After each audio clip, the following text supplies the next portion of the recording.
you're getting me relatively crisp, I think. Awesome. Good to know, my man. Well, unless there are any questions, we may as well just roll on into it. Yeah, let's do it. Awesome. Let's do it. Well, I mean, the last time I had you on the podcast, Scott, was January of 2020, Yeah. and just before the world shut down for a couple of years, of course. And that was to Yeah. discuss your previous book, Ultra Hmm. Learning, which essentially dug into the science of learning how to learn and Hmm. essentially learning how to get better at anything. Which, Yeah. incidentally, 4 years later is the name of your new book, Get Better at Anything: 12 Maxims for Mastery. Now, for the uninitiated, I mean, how does this Yeah. book differentiate or differ from Ultra Learning, and what was the impetus to write Get Better at Anything? Yeah. Yeah, it's interesting because definitely when I was in the process of writing Ultra Learning, I was gonna say, you know what? I've said what I need to say about learning. Like there's not that much more to say, and Hmm. we'll probably be good. I'm done writing books on this. And as I started doing research, I mean, the original plan wasn't to write get better at anything. It was just interested in ideas, interested in reading books. I dug into so much that I didn't cover that I just felt like I had to write another book. And I feel like a lot of the ideas in this book are really complementary to those that I talked about in Ultra Learning. So there were things that, just because of the format of Ultra Learning, I was focused on these people doing these really impressive self-directed learning projects, that I wasn't able to talk about some of the stories that I think really hold this book together and are what make it interesting and useful to people. Yeah, that makes a lot of sense. And as far as Get Better at Anything is concerned, it is Hmm. broken into three sections essentially. So C, Yeah. which is most of what we know comes from other people. Do, mastery is the outcome of practice, and feedback, progress requires constant adjustment. Now, when it comes to C, which is essentially learning from other people, I imagine that definition of C is expands to not only watching other Yeah. people, but reading books, listening to podcasts, watching Mhm. YouTube videos, and so on and so forth. Yeah, this was one of the first things that came up after I did ultra learning, was looking at how much the ability to learn from other people is like maybe the most important factor in making Hmm. progress. That if you are in an environment where it's easy to see what other people are doing, see how they're performing the skill, and often that means, in an intellectual level, like if you see someone doing physics, that's more than just like how they move the chalk on the blackboard. It's, what are the mental models they're thinking with? How are they solving these problems? If you have access to that, then you can make rapid progress. If you don't have access to that, then it often is what holds you back. And this was something that became really clear to me as you get outside of like school-based subjects. Like once you get outside of the subject where there's like, this is the textbook and you just have to read it, where the knowledge is really held in, groups of people who maybe they know something, some person knows something, some person knows another thing. If you're the kind of person who can extract that from that, that's going to make a big difference to your progress. And so that came up again and again in the research. Excellent. And from a motivational perspective, Yeah. Scott, so for example, after the pandemic, I tried my hand at stand-up comedy. I did a whole Mm. bunch of open mic nights. And the thing that got me to do it was going out to these open mic nights, watching other people try it and Yeah. thinking, hey, I can do that too. And I was right. I could bomb just as bad as they did. But is there anything to be said for the motivation that Yeah. comes from seeing other people try something, succeed at it, and then you thinking, Mhm. hey, I can do that? It's huge. It's huge. So there was this psychologist, Albert Bandura, and he posed one of the most influential theories of motivation, which is this idea of self-efficacy. So the idea of self-efficacy is basically another way of saying, if you are confident that you will achieve something, that affects your motivation. It's not enough to say, oh, well, I'm motivated to do this because I'm going to get $1 million. If I don't think I can do the things that will make $1 million, it doesn't matter how much I value $1 million. Mm, I'm not going to be motivated to do it. And so he pioneered this sort of concept of, well, if we have self-efficacy, that can explain why some people in the same situation, they have the same, rewards and punishments. They're gonna pass the exam, they're gonna fail the exam if they study or they don't study. And yet some people, they're gonna be motivated, hit the books, and other people are like, you know what, there's no point. mm, And he did this research, and what he found is that there were four factors that influenced motivation. Two things that had like a minor influence on self-efficacy, and those were cheering someone on, this kind of like uh, like enthusiasm, encouragement, this kind of thing, and then also your own bodily state. So if you're really, really anxious, for instance, that might sabotage your confidence. You might choke even if, otherwise you're fine.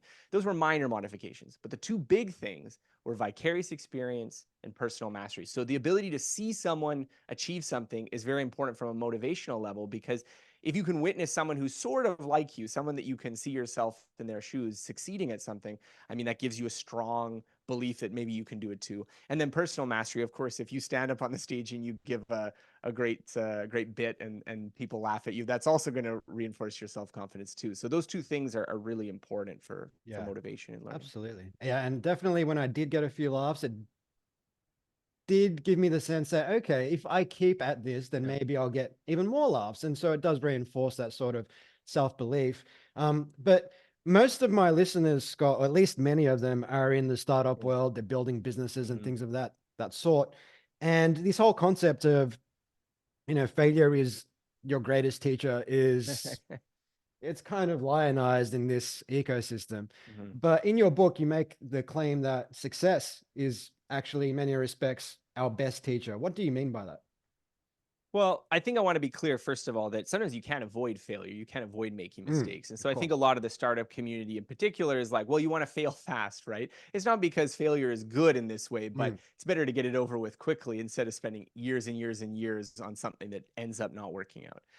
The reason that I think success is important is for building motivation and for learning in general is for two reasons. One is what we just talked about motivationally. If you're starting out with something and you experience a long string of failures, then the likely outcome is to be demotivated, to have lower self-efficacy, to have lower confidence you're going to see. So if you go up on stage and you get booed every single time, then you have to have quite a bit of motivation going into it to weather that storm. mm, Now, this doesn't mean that failure is always bad. If you've experienced some success, you've built up that motivation. Sometimes it's nice to have like conditional success, like you have success after a period of failure or after a period of struggle. That can be a strong signal that I can persevere even through failure. But just mm, raw failure on its own, no success at the end, it's very demotivating. It's not a good thing for teachers, for coaches, for even when we're setting up projects. We don't really want to engineer that into those efforts. But the second reason, I think this is relevant to startups and entrepreneurship, is that a lot of times what we're doing when we're trying to learn something is a little bit like finding the combination on a combination lock. You're trying to find product market fit. You're trying to mm, find the right way to hit the tennis serve. You're trying to find this right combination of a lot of different variables. And in this case, success is more valuable because most things fail. Most company ideas are bad. Most product ideas are bad. Most things that you try to take to market are not going to work. And so mm. if you get something that works, that's a really important signal. That's very valuable. You actually learn a lot of information in that one step of like, oh, people like this. Whereas if you learn a bunch of things that don't work, failure is somewhat overdetermined. Like something can fail for many, many, many reasons. If it succeeds, usually you had to have some things go right. And so this is the main, again, you can't always avoid failure, but this is why you want to learn from other people, because you want to get as many settings of that combination lock correct from the get-go. So you only have to jiggle around a few of them to get something right yourself. Absolutely. And you mentioned product market fit. And so one concept that's really popular in the startup world is, as you mentioned, fail fast, which essentially requires startups to place a lot of bets, Mhm. test your assumptions. The faster you do that, the faster you Yeah. learn, the faster you figure out what works, right?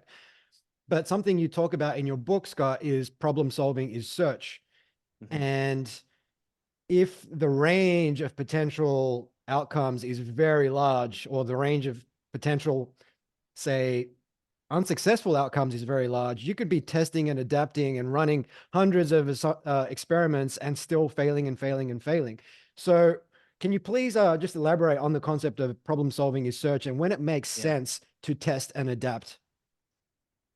Yeah, I mean, the whole idea of how do we solve problems is that most problems, the possible combinations to go with this combination lock is just it's just gargantuan. Like to think of Mm, a Rubik's cube. A Rubik's cube has something like 72 quintillion possible configurations. Like yeah. it's actually, if you try to do them one by one, it would take like trillions of years to actually solve this puzzle. So of course that's not how we solve, but we don't do it that way. That would be silly. What we do is we learn methods, often from other people, but sometimes we can discover methods through trial and error. It tends to be slower, but we can also do it that way. And if you have the right methods for solving a Rubik's Cube, it turns out you can solve any Rubik's Cube in about 20 moves. That's the maximum that it takes if you have the right method to solve. So 20 versus 72 quintillion. It's a That's not big been my difference, right? experience, Scott. but you have to learn it, right? So if I just pick up a Rubik's Cube, I'm not trained in these methods. It's going to take me a long time. But I know with practice, you can see people online. You can get people who can solve a Rubik's Cube in under a minute. So how does this apply to companies and startups? Well, the way I think of it is that an entrepreneurial situation is somewhat unique because you have to be doing something different. I can't just be like, oh, I've got a good idea. It's called Facebook. Like, I can't do Mhm. that, right? I have to do something that will fill a gap, fill a space in the market, because if someone's already there, then they're going to beat me. However, and I think this is important, most of the dimensions that you run a business, you don't want to be creative with. Most of the things that you could be doing, you want to be doing, this is what everyone else is doing. This is what works. This is the best practice for that. And it's maybe a few of those little dimensions that you're going to make a tweak so that you can hit a different market or you can hit something new. And so, even if you're doing the most innovative product in the world, this is like literally a new invention that's going to cure cancer and, save humanity. You still don't want your accountant doing something creative when they're keeping the books, right? Mhm. You still want to hire the same lawyer who's going to incorporate properly. You still probably want to do the same investment system as everyone else. And so this is the idea of learning from other people, is that the more you can get the settings that don't need to change correct, and you can start off from a successful point of view, then the only failures you make are the necessary failures you have to make to explore that space. That essentially you've reduced the search down to, this is the search that I can't avoid, that I have to do as problem solving. That makes sense. So if we take the stand-up comedy example further, instead of me just going out randomly, talking my mouth off, trying to get a laugh, I could essentially say take an online course, learn about Yeah. how what the structure of a joke looks like, setup, Hmm. punchline, tagline, create an assumption in the mind of the audience and shatter it. These techniques, so Yeah. methodologies. So with respect to the Rubik's Cube, if you know the methods, then you can bring down the number of potential moves to solve it, like in my case, 300 down to 20. And Yeah. so in the stand-up comedy case, once you know these methods, then you're far more likely to perhaps, maybe it'll only take you 10 jokes to get a laugh as opposed to 100. Is that kind of where we're going with that Yeah, concept I of? mean, I think again, if we're dealing with stand-up comedy, like a big thing that what I would want to do is the same as any creative field, is that I would want to watch a lot of comedy and try to understand what they're doing. Yeah. Now, one of the people that I review in the book, I talk about the science fiction author Octavia Butler, who was someone who really struggled for a lot of her early career, but Mm, then became successful. She won a MacArthur Genius Grant. And she talks about how, when she was coaching new science fiction authors, if they struggle with something, like if you struggle with openings in your story, she's asked people to go out and copy a dozen openings they like of books and copy them word for word. And mm, the reason is not because you want to be a plagiarist, because you want to copy someone exactly, but because it shows you what the possible moves are. These are ways you can start a book. And you can reduce from this infinite space of possibilities down to, okay, here's 3 ways that might work for my situation. mm. And so similarly with, I think, stand-up comedy or any kind of creative skill like that, you want to sample broadly from what's out there, understand what they're doing. And so, obviously copying jokes, stealing jokes, that's not a good way to practice on stage. But if you could write down a person's joke and try to understand the timing of it and understand, why does this work? Why is it funny? Yeah. Then that gives you a lot of material. It gives you some sort of understanding of like, oh, okay, these are the people who are telling the like one-liner quick jokes. This is the people, okay, they're telling a funny story and this is how they're keeping pace. And I mean, this is different from just, listening to a lot of comedy, just letting it pour over you. It is a kind of analytical process of going there and trying to really see what someone's doing with their craft, is different from just trying to enjoy the craft as a consumer. Absolutely. And that echoes something quite counterintuitive that you uh, write about in your book, which is that creativity begins with copying. As Mhm. you've elaborated or illuminated there, if I'm learning stand-up comedy, let me copy someone else's joke in the sense that I'm going to unpack it, try to analyze Yeah. the funny behind it, and so on and so forth. And I've found in my own sort of experience just drawing. So I like to draw occasionally at home. Hmm. And what I've found was I would start by copying other pieces of art, and I would just Hmm. have an image and I draw it out. And the more I did this, the more I got a feel for how to, say, draw a nose or eyes and Yeah.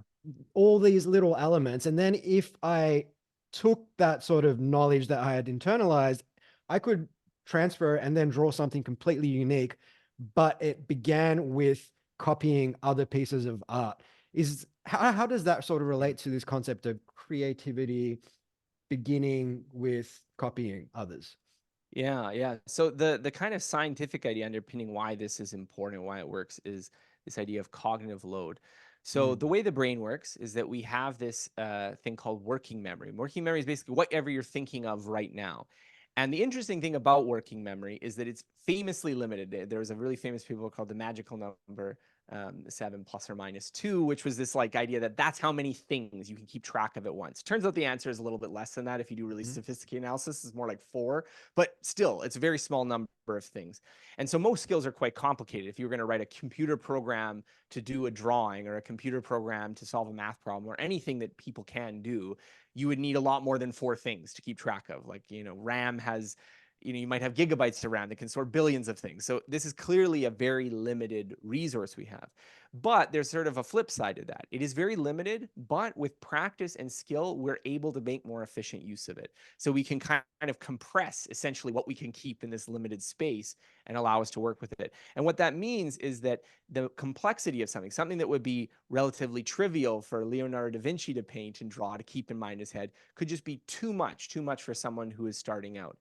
And so the copying allows you to figure out what are the patterns, what are the key sort of moves you can make so that you can understand them, condense them, and apply them when you are applying new problems. And so I cover a lot of the research of John Sweller, who's found that there's a number of circumstances where if you see how someone solves a problem, you actually learn it better than if you solve the same problem yourself. And so it's very fascinating research that shows that how important this seeing element is of understanding, looking at what other people are doing in order to kind of figure out what those methods are, figure out what those patterns that you have to learn are in mastering a complicated field. yeah, yeah. And when it comes to seeing, I guess, all right, what's that famous quote by, I believe it's attributed to Confucius? Tell me and I forget, teach me and I remember, involve me and I understand. So that Yeah. that sort of concept of involve me and I understand, I guess, Hmm.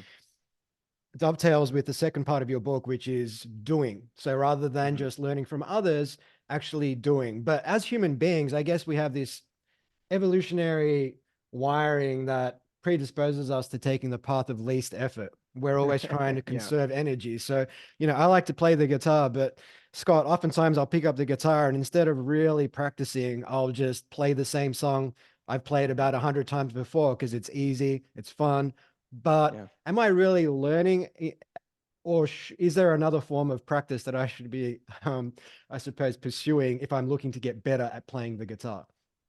Yeah, well, this is definitely what the viewpoint of Anders Ericsson. He was this. He just passed away a couple of years ago, but he was a psychologist who studied expertise, and he had this theory called deliberate practice, which was this notion that it's not just doing something a lot that makes you good, which is kind of ironic because his research was Mm, sort of the basis of Malcolm Gladwell's 10,000 hour rule, which was what everyone took to be the lesson of that, which is that if you just do something a lot, you become really good at it. His idea was, well, that obviously can't be it. Most people don't become world class at anything, even if they spend their entire careers doing some skill. Most people are still mediocre. His explanation was that it's a certain kind of practice. It's practice under a coach. So you have this sort of guidance, this being able to see the correct examples, and you are focused. So you are trying to improve some specific element, and it's deliberate. So it's something that you're not just doing automatically, you're not just doing unthinkingly. You are really trying to get this particular chord progression in this very difficult mm, part of a solo if you're playing the guitar, or you are, really trying to do a certain kind of golf swing to hit the, ball from this particular part of the green. That's not just what you would do by default, what you would do it automatically. And this is because one of the features, one of the things we've learned from how skill development works is that as you continue to practice something, skills become more and more automatic, which is useful. It requires less time and energy. If I'm driving a car, I can do it with a lot less thinking. I can listen to the radio, I can listen to an audiobook. Whereas if I was, 16 and I was just learning to drive a car, it was very effortful. I had to really mm, think about everything I was doing. However, it also means that all the little bits and pieces that underlie my driving performance are essentially invisible to me. So I'm not, if I'm making a mistake, if I'm like the way I'm putting my foot on the, is not the best way to put my foot in order to switch between the gas pedal and the brake, I'm never going to change it because it's invisible to me. So Anders Ericsson had this idea that it was the necessity to have the coach who could see that you were making a mistake and the feedback to be like, okay, no, you need to make this adjustment. And the player's intentional desire to make these little tweaks and do this effortful thing that overrides this automatic processing that was necessary to make improvement. But it is important to note this is something that happens at sort of the later stages of mastery when you're beginning and starting out, as we were talking about, doing deliberate practice when you haven't done something very much. I mean, all practice is kind of deliberate because you haven't reached that automaticity yet. But it's very Mm. important when you've been doing something for a long time. Absolutely. And with respect to deliberate practice, there are some sort of strategies or techniques you've outlined in your book. For example, one is, variability and varying Mm-hmm. up your practice. So if I am learning the guitar, maybe I'll, learn different scales, different modes. Maybe I'll spend time working on soloing, chord progressions. Maybe I'll try different genres. Maybe I'll plug in the guitar. Maybe I'll play acoustic. Like there's so many different ways I might vary up that practice. Um, I guess a follow-up question I have to that is there a risk, and perhaps this touches on what you mentioned earlier, Mm-hmm. so 10,000 hours, Malcolm Gladwell, which oftentimes butts heads with David Epstein's range, right? Yeah, Um, yeah. but is there a risk of varying up my practice too much to the point where my golf swing or a certain technique never gets that great Yeah. because I've kind of become a jack of all trades, perhaps? Yeah, I mean, I think this is one of the major questions that gets debated a lot in research, and so people have different answers to it. Like we talked about, Anders Ericsson, he had this real belief that expertise was quite specific. And if you Mm, look in the research, there's a lot of support for this idea that when people learn skills, they tend to be pretty specific. Like experts are experts at not just a chess expert is an expert in chess, but mm, they're an expert in the kinds of patterns that show up in chess games. So if you just take a chessboard and rearrange it randomly, their ability to remember the board position is not really that much better than a novice. Whereas if you give them chessboards from realistic games, even if they haven't seen them before, they remember them quite well. And so it just shows that like the chess expert's specificity is quite, and it's not even just like it doesn't apply to different games. It doesn't even apply to different versions of the chessboard. So in this sense, I think Anders Ericsson's probably right. A lot of what we learn, a lot of what we practice is quite specific. Now, the sort of area where I agree with David Epstein is that oftentimes, if you have extremely regular environments, extremely sort of repetitive, very specialized practice, then you don't get enough ability to see patterns, see them applied in different situations in training. So there is a kind of debate about, is there a difference between, the classical pianist who gets really, really good at playing exactly the same song versus the jazz improviser who has to create something new every time? Is there a difference in how they perform the skill? And so there is also research showing that if it's not about just doing tons and tons of different skills, but practicing different things, different components of what you're trying to learn. So if you're doing tennis, doing the forehand shot and the backhand shot and alternating between them rather than just doing them in one batch actually results in better and deeper learning because you're not just practicing a shot, you're also practicing knowing when you should apply the shot. And that's a mm. very important part of flexible skills. So I think we want some degree of variability in our practice. And I think variability is probably good. So I think maybe I'm a little bit more toward Anders Ericsson than David Epstein on his range front. I tend to think that people who are extremely broad tend not to have a lot of deep skill, even though Yeah. I'm someone who's tried to practice that myself. Yeah. And you do tell the story in the book of a classically trained musician who just wasn't able to step into, say, onto the jazz stage and just Yeah. play by ear and pick it up. They're like, "What do you mean you don't have sheet music that I can read?" Like it was just a foreign concept to them. Yeah. Yeah. Well, I mean, that's the thing. When you practice a skill, the supports and the structure that you have with you get embedded in that skill. So if you're someone who plays music and you always have sheet music, then of Mm, course you're not going to be able to just hear a choir singing and just like pick it up and start playing it. Whereas someone who was trained in that environment where they just have to play along would presumably have that skill or be able to develop that skill. And so that's very important. If you practice in a very constrained setting and then you want to have skill in a different setting, there's often really sharp drops in performance, even yeah. if, maybe you could have learned that skill if you'd practiced differently. Yeah, and in the book, you actually talk about young poker players, so people in their Mm. teens essentially, who are competing in the World Series of Poker. They're beating Yeah. people who've been playing for Yeah. decades, like people in their 60s and 70s who've, been to Vegas for the last 50 odd years. And one of the reasons for this is because of online poker. So these kids have grown up playing poker online. They can play 20 games at a time. So they're getting, their 10,000 hours in, but they're possibly Yeah. also getting a lot of variability in terms of the different sort of things they see. So what differentiates these kids from people who've been playing, say, 5 decades longer than they have? Like, and how does that tie Yeah. into this concept of 10,000 hours versus range? Yeah, so this particular example, what drew me to it is that there's actually a lot of research about how experts or people who have a lot of experience in various fields, if the field is one where you can't make really confident predictions. So if you're doing a chess move, for instance, it always has the same outcome. But if you are hiring someone for a job, then sometimes you'll hire someone and they're really good, and sometimes you'll hire them and they'll be a dud. And there's a certain amount of variability, randomness, noise in that process. And what we found is that when you have these kind of noisy, variable, uncertain environments where to figure out who's the best candidate, you kind of got to add together a lot of little information, a lot of little ideas that nothing is in particular going to determine that this person's successful or not. People tend to be quite bad at that. So there's also lots of research showing that you can get a spreadsheet program and just like put in some data and get better results than people who have decades of experience, which is quite frankly embarrassing.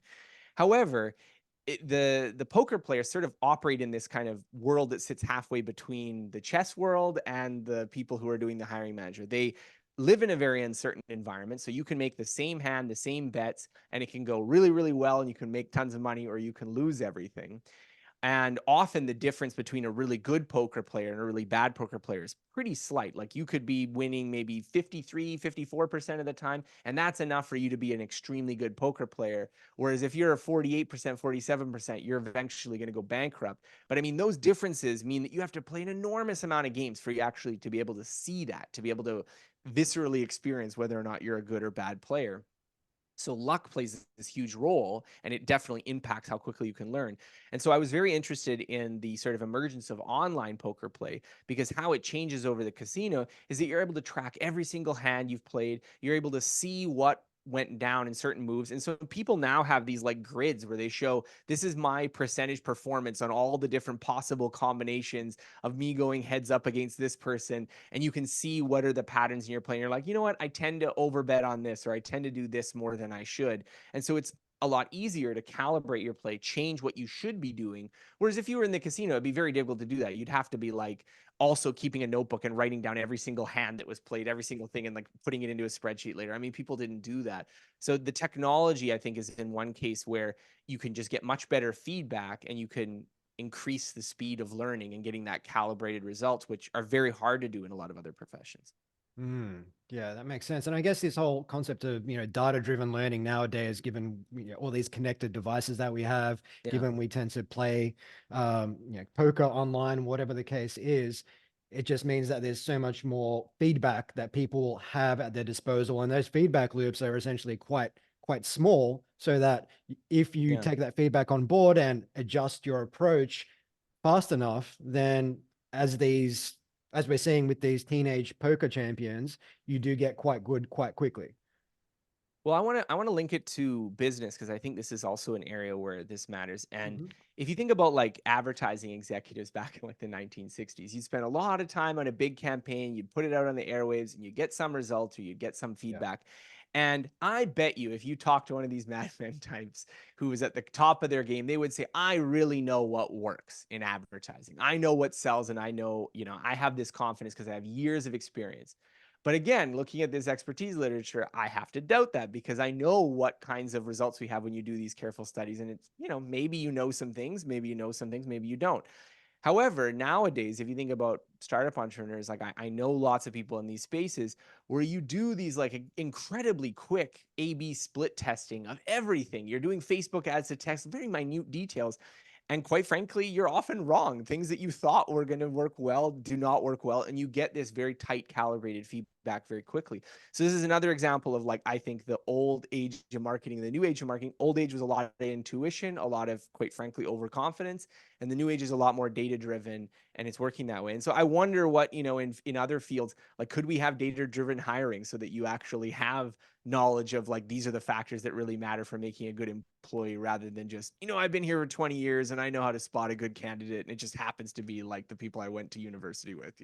Yeah, absolutely. And it's funny what you mentioned there about the old style of marketing. Like every time I drive past a billboard or some above the line sort of marketing like that, like it's probably like 0.01% of the time where I'm even remotely compelled to find out more about, the advertised product. Yeah. But when I see an ad online that's specifically targeting me, it's definitely somewhere in the 5 to 10% range. So it's still not that high. I'm probably going to filter out most of the ads, but it's way more compelling to me than some random above the line magazine ad or billboard or television ad, because it is targeted and it is based on, data and fast feedback loops.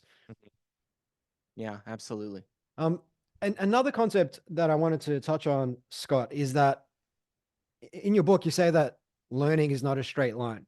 Mhm. But one thing I've found, for example, I've been surfing for about 5 years, and there are periods of time where I could go months without really noticing much improvement, right? And I'll surf different spots, different conditions, different board. I'll vary up the practice.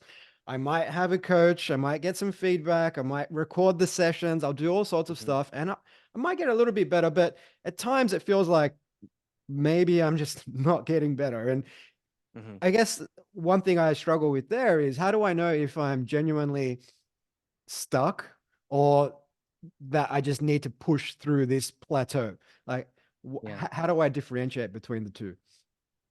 Yeah, I mean, I think the typical, so this is a sort of a famous result from skill development learning, is it's called this power law of practice. And so I think one of the first places this came up was cigar rolling. So they had people who like work in a cigar factory and they're rolling cigars and they're Hmm. measuring like how fast they're doing it. I don't know whether they also measured accuracy, but I think speed was a factor. And what they found is that even after like 30 years, people do get better, but it just gets slower and slower, because there's sort of like at the beginning, you have a pretty steep part of the learning curve where you're just quickly getting better, and then it flattens out and flattens out. And this is a fairly simple action, so it just has a simple kind of curve. But for complicated skills, the problem is that there's lots of different curves, right? And so often what you're doing is you're on one curve and then you find some different way of doing it, and then it's a new curve. So if you think about like doing the high jump or something like that. Like everyone used to go over it one way, and then Fosbury decided, I'm going to go over it backwards. And Yeah. it turns out that's better. And so suddenly you get a new performance break. So I think what we expect from our learning frequently with simple skills or things like that is that there is going to be this kind of diminishing returns curve.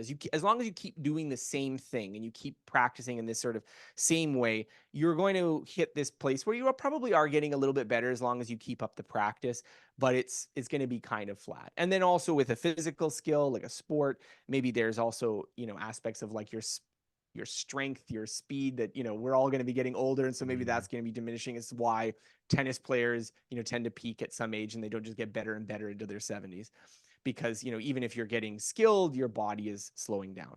However, the big thing, and this is I think the idea of improvement not being a straight line, is often what you're looking for is what are those changes that you can make to your performance that are going to move you to a new level. And sometimes they're fairly dramatic. I think if you were if you've been typing on a computer and you use two fingers and you hunt and peck for a long time, and then you transition to doing touch typing, well, all of a sudden that plateaus at a much higher speed than doing two fingers does. You can actually get much higher speeds if you're doing that. And so sometimes there's those kind of big gains, those low hanging fruit where you can make a dramatic improvement. But other times it's going to be a small thing. It's going to be, okay, you're going to stand slightly this way or you're going to move slightly that way. And it's moving you on a curve that's a little bit higher than the one that you did before. But I think that general idea that for simple things, there's that power law of practice, but for complicated skills, there's many of these curves. And so sometimes we plateau early because there's techniques and ideas that could improve us that we're just not taking advantage of. Yeah. Yeah. And I definitely relate to the plateauing in the gym um, idea, especially as I turned 40 last year. So the one Yeah. rep max deadlift isn't as high as it used to be, Scott, but that's okay. I'll Yeah. have to mentally adjust. But I think with respect to breaking through plateaus, you do mention this idea of the difficulty sweet spot in your book, which to me, does that align to Mihaly Csikszentmihalyi's idea of getting into flow and operating in a space that's perhaps about 4% more difficult than what you're comfortable with, or 4% beyond your capabilities is what they Yeah. say in the book Flow, or what Mihaly Csikszentmihalyi wrote about in the book Flow. Does that at all align with this difficulty sweet spot that you introduce in the book? Yeah, I mean, I think they're probably related in the sense that Csikszentmihalyi, he had this notion that, well, when skills are too easy, they're boring, and so you're basically, to go back to this working memory idea, you Mm, don't need your full working memory capacity to perform the skill. So all of a sudden, you're investing it in other places. You're yeah. getting distracted, basically. Essentially, whenever your brain doesn't need to be absorbed in a task, it goes to what's called this default mode network, which is Mm, essentially like kind of daydreaming and rumination and this kind of thing. And I think some of Csikszentmihalyi's research is that we tend to be less happy when we're in this sort of default mode network. When we're absorbed in a task, we are less self-conscious, less kind of anxious and worrying and this kind of thing. So it was related to happiness. And then clearly frustration when you're on the end where, what we were talking about, where you're exploring this really large problem space, is just trial and error, failure, failure, failure, failure, failure. That's also probably not ideal from a learning standpoint. At least when we can avoid it, it's probably not ideal. However, the question of whether flow is what optimizes learning is a really interesting kind of discussion. Certainly, Anders Ericsson, the deliberate practice guy, thought that it wasn't what optimized learning, because his whole idea was that, well, flow tends to happen when you're using a well practiced skill in the way that you've practiced it. You need to have your attention to sort of manage the stuff that you don't have automated, but you're essentially just doing what you already know how to do. And his whole idea was deliberate practice was avoiding that tendency of being deliberate. And I certainly think that in the early stages of learning, it's probably the case that you're not always achieving flow, simply because, again, the cognitive load is high. You have to learn new patterns, you have to learn new information. And we have lots of evidence that, interventions that help people with learning often are ones that they maybe don't voluntarily choose. They choose to do things that are easier, choose to do things that don't have as much cognitive load. So I wouldn't say that flow is what necessarily maximizes learning, but definitely the problem of, you for both learning and enjoyment, you can pick too high a difficulty or too low a difficulty. And so a lot of what it takes to learn well and actually make progress is about fine tuning that, finding ways that when, okay, I'm way into the zone of frustration, pulling it back down, or I haven't made any changes to my performance in 5 years because I'm doing exactly the same thing. How can I increase the constraints, increase the challenge so that I'm actually doing something different, have the possibility for growth? Yeah, yeah, that's interesting. And I was actually watching I think it was called 99, and this was basically about the Manchester United team of 99 that Mm-hmm. won the treble. So they won the English Premiership, the FA Cup, and the European Champions League. And during this season, their goalkeeper, the Great Dane Peter Schmeichel, he had a run of really bad games.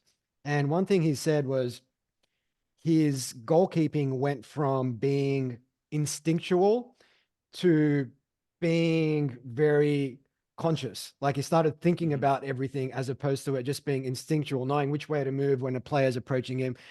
And I guess that kind of perhaps touches on this topic of,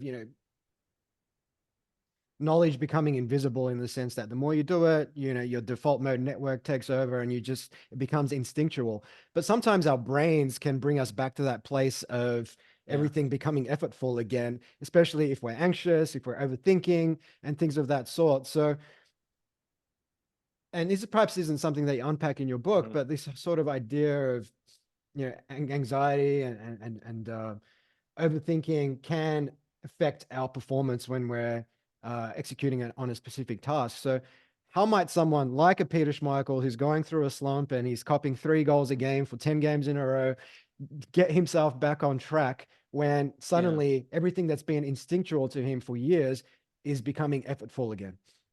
Yeah. I mean, this is like related to this sports phenomenon of choking and having, you have the motor patterns in there, but it turns out that like using that working memory, like really thinking about your movements, is actually Mm, probably bad for most skills. So there's studies that show that, like, if people are golfing, it's much better to direct their attention outwardly. So you direct their attention not to how they're moving their arms or even moving the club, but like where's the ball going to go? This kind of thing tends to be better for these skills. And that's probably just a quirk of how our motor system works, quirk of how a lot of these skills work, that when you are trying to get involved, you're trying to send that, CEO of the brain down to the like production line and getting them to like micromanage, then it tends to have problems. You need to like trust the people who are trained to do that. And so you have people like The Inner Game of Tennis. I forget the author of that book, but he makes this big argument that like a lot of what he's trying to do is get you into almost this flow state. You already have the motor patterns, you already have the skill kind of trained, getting you into a mindset where you're not going to interfere, not going to sort of tweak that performance. And so I do tend to think there's a tension sometimes between performance or learning or making changes to those skills, like doing something differently than you automatically do versus sort of realizing that performance. And a lot of what we're doing when you're at that level in a game like soccer is that you've done millions of drills, you've done so much practice, you really have the experience deep down. It's just that when you have stress and pressure, you kind of default to, oh, I'm going to maybe second guess myself, or I'm going to override this. And so a lot of it is, how can you get someone into a mindset where they don't do that, where they don't inhibit it. And so, visualization, I have a whole chapter about anxiety. Visualization is one thing you can do, but definitely exposure, working through that so you can bring the stress level down. You're less likely to interfere with the skills that you've already learned is very important. Yeah, yeah, absolutely. And you do talk about exposure therapy in the book as well. So if I Yeah. am fearful of going out into, say, bigger waves, for example, as a surfer, Mhm. or perhaps I am in a slump as a footballer and I'm fearful of not performing, just putting yourself in that environment or is more likely to make you realize that it's not so bad, and Yeah. you will be okay. And similarly with people in the corporate world or in the startup world who want to go out and pitch their startup, or they want to do more public speaking, if they've not done much of that, then you can Mhm. blow it up in your mind to be this big, overwhelming, scary, imposing thing. But maybe start small, go out, do a 5-minute talk somewhere in front of a small crowd Yeah. of maybe 20 people at a co-working space, and work your way up to those bigger conferences.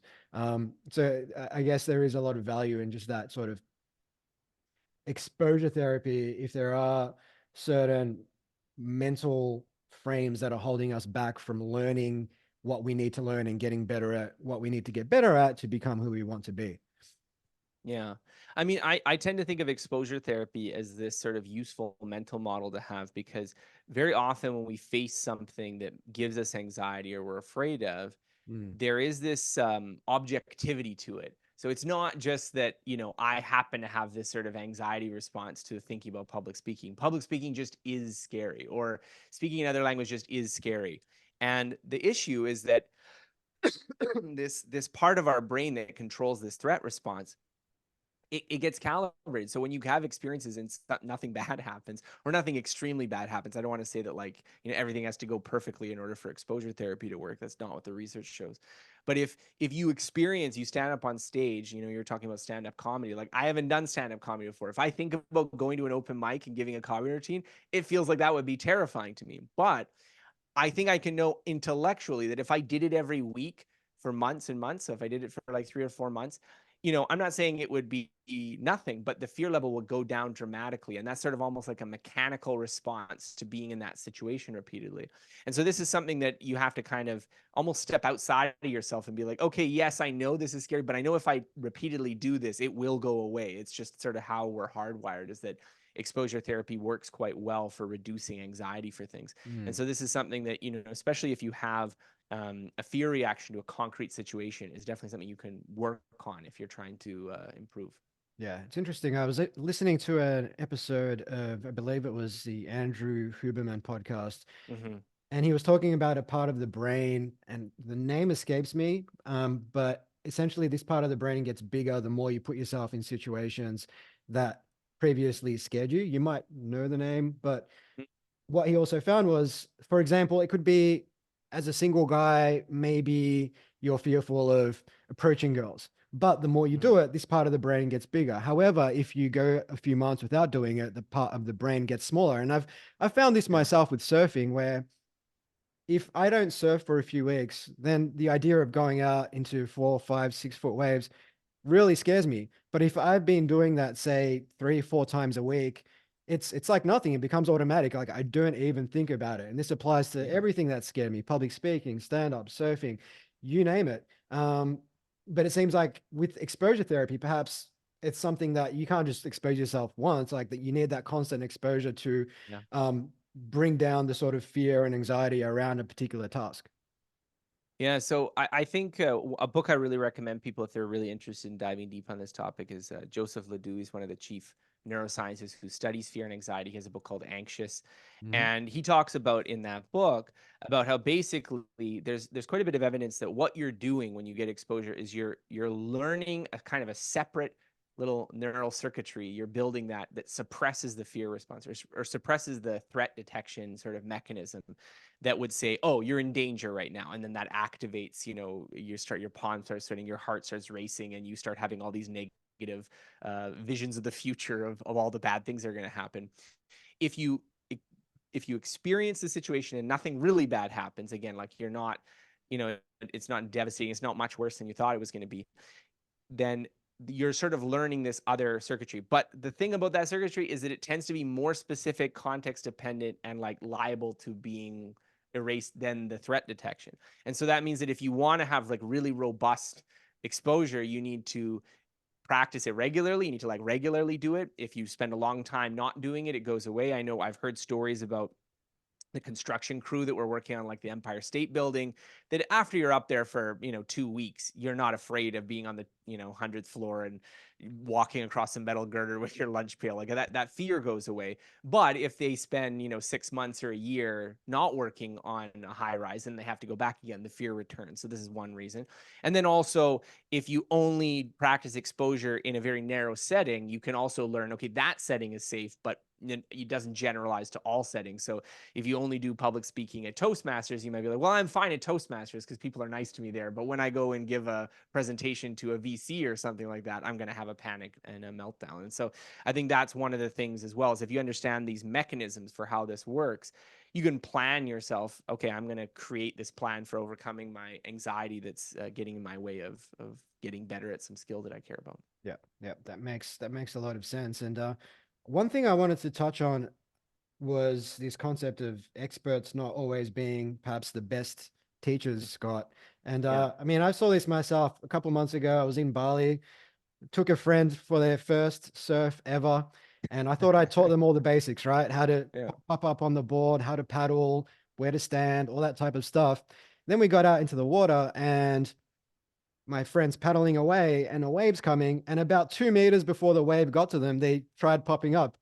And anyone that knows surfing knows that you will know the waves got to pick you up, then you pop Hmm. up. Otherwise, Hmm. you're just not going to go anywhere. Yeah. But I had assumed that knowledge. Yeah. And of course, my friend didn't have that knowledge in their brain. So that kind of ties into this concept that experts don't always make the greatest teachers. So can you just elaborate on that concept? Yeah. Well, this goes back to what we were talking about before. When you get repeated practice with the skill, some of what your brain is doing is automating components of that skill so that you're making it so it requires less effort, less working memory, so that it's easier to do. But that also means that you're likely to skip over some of those steps. And so, one of the difficulties with dealing with people who have built expertise over a really long period of time is that, first of all, some of the skill has become unconscious. So maybe they're not even aware of it. They're not even able to articulate what it is they're doing in certain situations. And then some of it is also that, like you said, you just take for granted that such and such is obvious. So you don't even bring it up when you're explaining to someone. So looking at the research of this, it really became clear that, to be a good performer means that you have to have a lot of practice. But to be a good teacher, you don't only have to have a lot of practice, but you also have to have kind of the reverse skill of being able to break down what it is that you know in a way that a new person can digest it. And so that's, I think, an essential part to becoming a good teacher. And if you are trying to learn a skill from someone who maybe isn't the best teacher, then it's really important to kind of go through the step of breaking down what it is they know and getting them to elicit all these things that are obvious to them, but maybe aren't obvious to you. Mm. And you talk about, instead of asking for advice, ask them to tell stories as well. If it's pertaining to say a business problem. Hey, I've got this Yeah. problem with my business development, customer acquisition isn't going well. I know you've been in this situation Mhm. before. Can you please tell me how you dealt with it rather than just asking for flat out advice. Like, so what's the Yeah. difference there, and how is telling stories better than just giving advice? Yeah, so the sort of root of this little piece of wisdom came from I taught a course with Cal Newport. Well, we still teach it. It's called Top Performer, Mhm. and the idea was to help people who are starting out in their career or trying to get to the next level in their career figure out how their career works.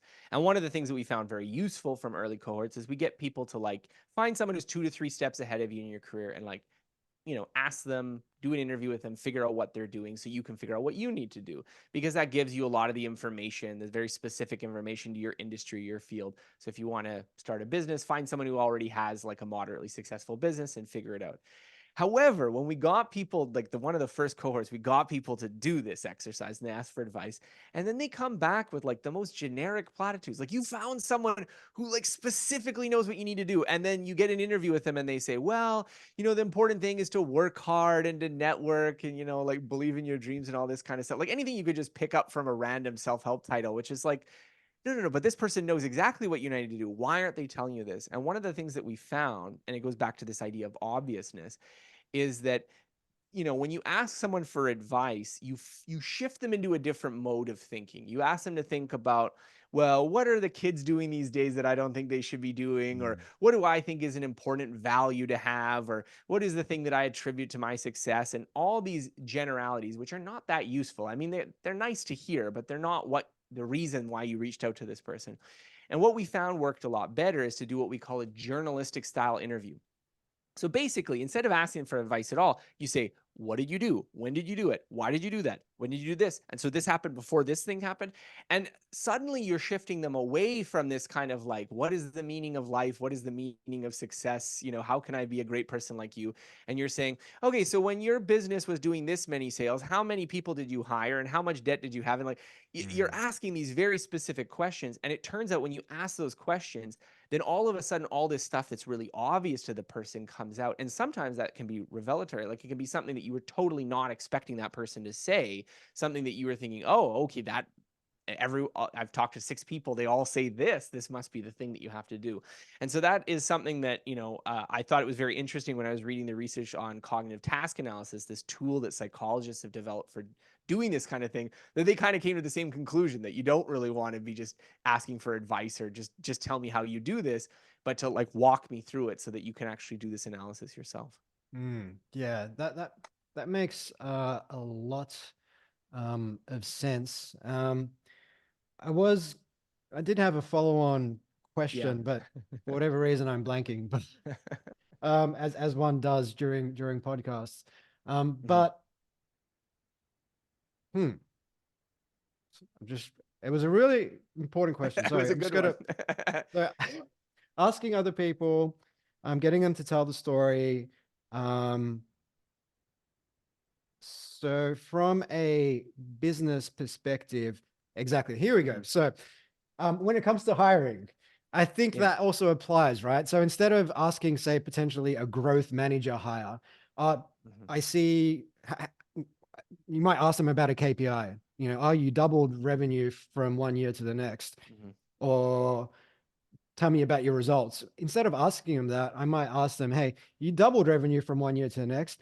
How did you go about doing that? What were the Mhm. specific steps you followed to double revenue? And get them Yeah. to tell that story. That's going to tell me a lot more about them and how they think and how they solve problems versus just knowing sort of the high level highlight reel sort of statistics. Oh, definitely. And I mean, especially in a hiring interview type situation where people have strong incentives to not be like entirely candid about things. Sometimes you reveal in these situations where you're talking to someone, oh, well, this person just got really lucky in this situation. Like Mm, it had nothing to do with their skill or ability. So you can talk to someone and they'll be like, oh, yeah, well, that's when my dad gave me a loan for $10 million. And you're like, oh, okay. Well, so I was wondering how you did this sort of vertical line in the growth here. And it's like, oh, no, okay, it's this thing that I can't replicate or this thing that's not relevant to your talent or your mhm. ability. And so, again, getting people to talk about factual things, the actual stories, that can be a big way to reveal this knowledge that's often hidden. Yeah, perfect. And perhaps the last question I have for you today, Scott, we've been talking a lot about learning, but I wanted Mhm. to talk about unlearning bad habits, perhaps. Yeah. And in the book, you do tell a story about Tiger Woods, and having to, update his golf swing and unlearn Yeah. his previous sort of style of playing. Can you just elaborate on that and how it relates to this topic of unlearning, which can be quite difficult, particularly if you've picked up a bad habit that you've more or less Yeah. internalized and it's become automatic, and it stands between you and perhaps making progress in a specific task? Yeah, I mean, this is sort of the real dilemma, I think, especially for well-developed skills, is that you've mastered something, it's very automatic, it's very entrenched, and maybe there's a better way of doing it. Maybe you know there's a better way of doing it. But to learn the better way of doing it, not only do you have to like start learning that skill from scratch again, you have to learn it to enough fluency that it can actually like override what you've already learned, the other way you've already learned to do it. And there's both rewards and dangers to going through this process. So, I mean, I talk about Tiger Woods because I think he really illustrates both. And on the one hand, he was successful when he went through his first swing coach change. He posted record runs at the Masters, and he was just very, Mm. very successful. He had a good stretch, but he also did it a couple more times, which with maybe more mixed results. He didn't always have those great results. And there's many, many golfers who have done this, where like they reach the pros and they're like, I need to change how I swing, and it just destroys their career, and they're not able to do it because you've spent maybe decades swinging a club. Maybe you spent 10 years intensively practicing a swing, and then for you to replace it with something else, I mean, it can take a long time for you to have some skill that competes with that performance. And so this is particularly true for this kind of like well-honed repetitive skills, but I think it applies in a broader way too. I mean, every time when we're pursuing a career, we always have this sort of trade-off of like, do I go with what I'm good at? Do I go with what I know? Or do I sort of climb back down to the beginner and start learning again? And it can be a dilemma. And I think it is a real dilemma to think about. But I think when we're thinking about unlearning, that's really what we have to do. We have to think about, well, am I willing to invest to climb that other mountain again? And do I really think that that's the right way to go forward? That makes sense. And I did say that was the last question, but I lied. I have one more for you, Scott. Sure. In the corporate world, we have this sort of, or in the corporate learning world, there is this ratio 70, 20, 10. So 70% of your learning should come from job related experience, 20% from interactions with other people, and 10% from formal education. Now, when it comes to seeing, doing, and feedback, Mhm. is there an approximate split? Like, where should we Yeah. be investing most of our time to get better at something? I mean, I would have loved if I could have come out from the book and be like, oh, it's, Yeah. 20% this and 50% this. And the reason why I can't do that, and I'll explain why I can't before Mhm. I just like cop out with the answer as well, is that it really depends on what the skill is. And so there's some skills where seeing is almost the entire skill. So if we're thinking about, okay, well, this is the right way to approach a business problem, there maybe is no practice involved at all. If you just know the right way to do it, then as soon as someone tells you the right way to do it, you can apply it immediately and get the same result. And then there's other skills which require just an intense amount of practice and feedback. And like the explaining how it works is not really that big a part of it. I mean, if I'm skiing down a mountain, I could probably watch in an afternoon pretty much all the videos that I'd really need to watch to become like at least an adequate skier. But it might take me years of practice on the slopes to be able to build all of the unconscious knowledge, all of this sort of practice, efficiency, automatic skill to be able to actually do it. And so there really is going to be a range. And I think for domains that are very knowledge based, where just knowing the right answer is important, then practice is relatively less important. Not unimportant at all, but relatively less important. Whereas if we're talking about skills which are especially motor skills, then it's obviously going to be leaned a lot more toward that. But in every individual person's case, it can be different situations. So again, if you're using the wrong technique, and you can be on that, power law of practice, you can be on that curve for a really long time and not realize that you could 2x your performance if you were doing a different technique. And so I really do think you got to think in terms of all the ingredients, and you got to think in terms of, in this situation I'm in right now, what is the thing that's limiting my progress? Is it that I'm not able to learn the best technique, or I don't have the best technique? Is it that I don't have the right kind of practice, or is it that I don't have good enough feedback? And that's really the message of the book.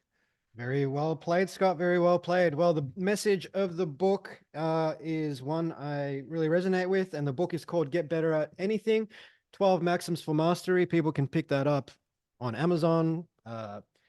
Barnes and Noble, everywhere good books are sold. Maybe not Borders because that shut down quite a few years ago.